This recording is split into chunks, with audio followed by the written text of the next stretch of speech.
পূর্ব পরিকল্পনা করে অপরাধীরা প্লব্ধ করে তাকে ভারতের কলকাতার নিউ টাউনস্থ সঞ্জীবা গার্ডেনের নামে একটি বাসায় নিয়ে তাকে সন্ত্রাসীরা নির্মমভাবে নৃশংসভাবে হত্যা করে পয়সা শিক্ষায় যায় তার লাশ গুম করার উদ্দেশ্যে বিভিন্ন জায়গায় ফেলে তারা কাজ সম্পন্ন করে তারা কিন্তু যার যার জায়গায় চলে যায়। অর্থাৎ মুঠা দাগিয়ে যে সকল সন্ত্রাসীরা এই হত্যাকাণ্ডটি সংগঠিত করেছে তারা সবাই কিন্তু বাংলাদেশি।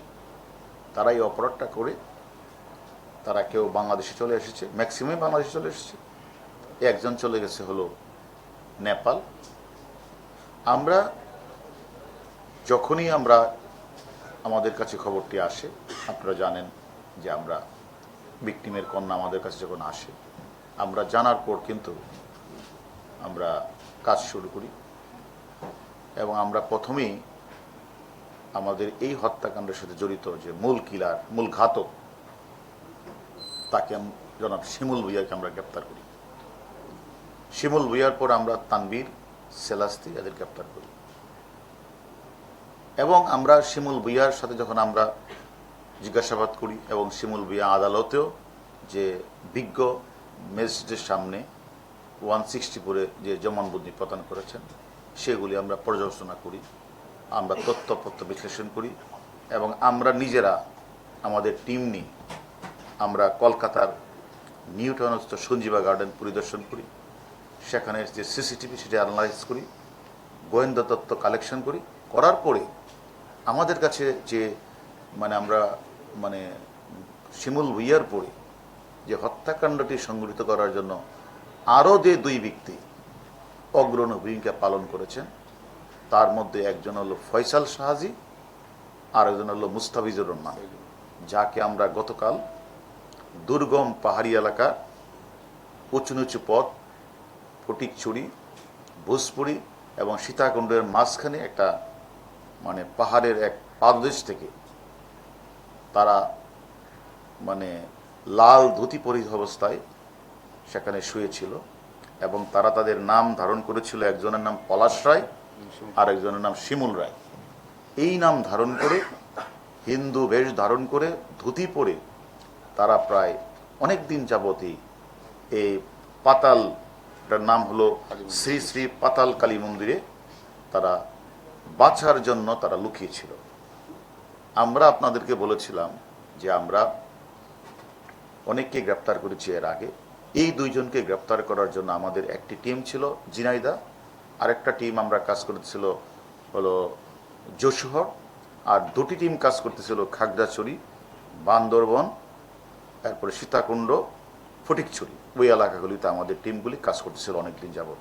আমরা এর মধ্যে একটি টিম আমাদের সুন্দরবনও গিয়েছিল, আমরা তথ্য পেয়েছিলাম সুন্দরবনের আমাদের ওই মাছ ধরার ট্রলারে, সেখানে আমরা তথ্য পেয়েছিলাম।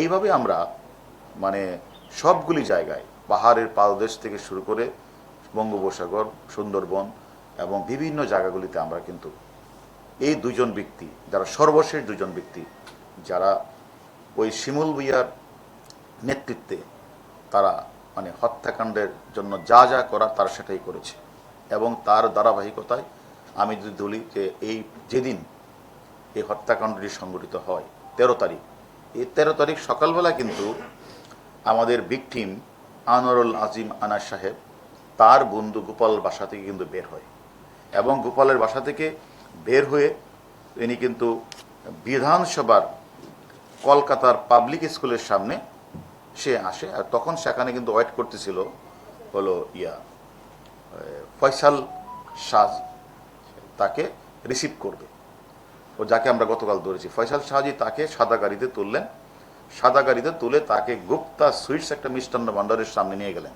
সাদা গাড়ি নিয়ে সেখানে গিয়ে একটা লাল গাড়ি ছিল, সে লাল গাড়িতে ফয়সাল শাহজি ওই এমপি আনোয়ার আজিম তো ভিকটিমকে নিয়ে লাল গাড়িতে ওয়েট করতেছিল শিমুল ভুঁইয়া, মূল ঘাতক। এরা তিনজন সেই গাড়িতে করে তারা আবার ওই কলকাতার ওই যে সঞ্জীবা গার্ডেনে নিয়ে গেলেন। ওইখানে ওয়েট করতেছিল বাসার ভিতরে মুস্তাফিজ, ডাইনিং রুমে ছিল জিহাদ হাওলাদার আর শিলাস্তিকে রাখছে দরজার সামনে, আসলে যেন তাকে রিসিভ করা হয়। এবং যখন সে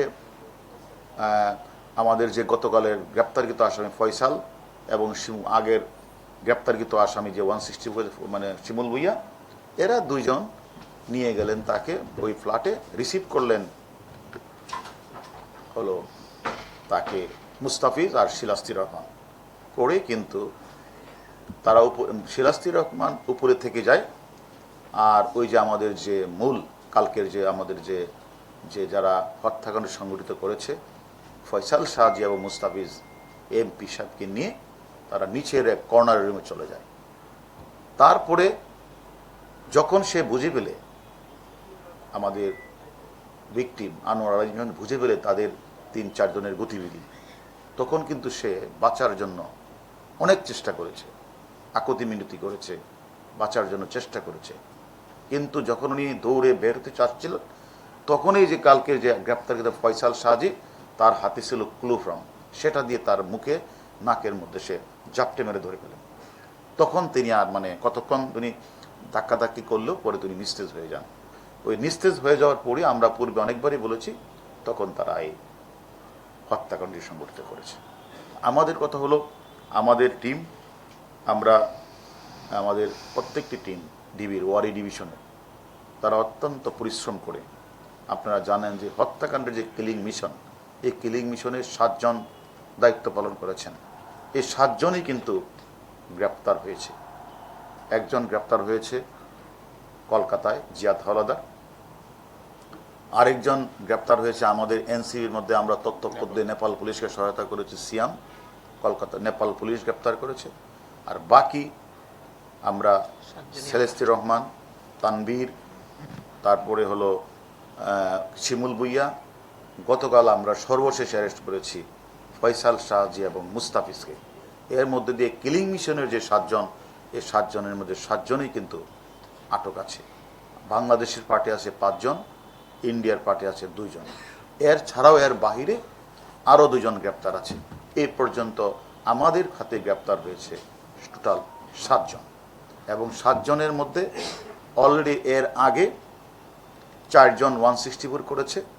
আর আমাদের গতকাল যে মানে মূল যে মানে ঘাতক দলের 2 সদস্য ফয়সাল শাহজি এবং মুস্তাফিজকে আজকে আমরা আদালতে প্রেরণ করব, এবং আমরা সেখানে তাদের জন্য 10 দিনের রিমান্ড আদালতের কাছে আমরা প্রার্থনা করব।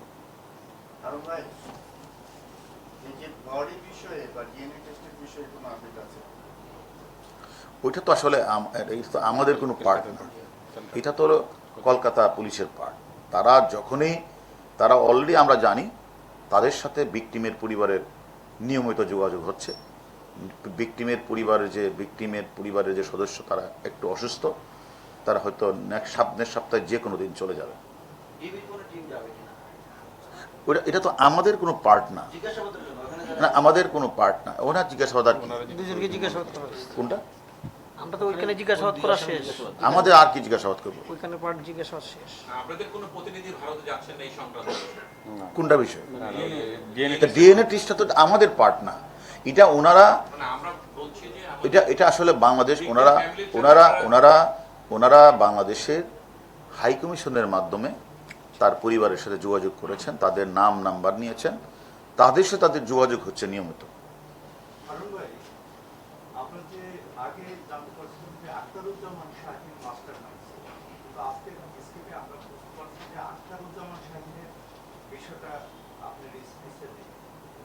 আখতারুজ্জামান, আমরা তো এটা নিয়ে অন্তত অনেকগুলি আমরা মিডিয়াতে বলেছি।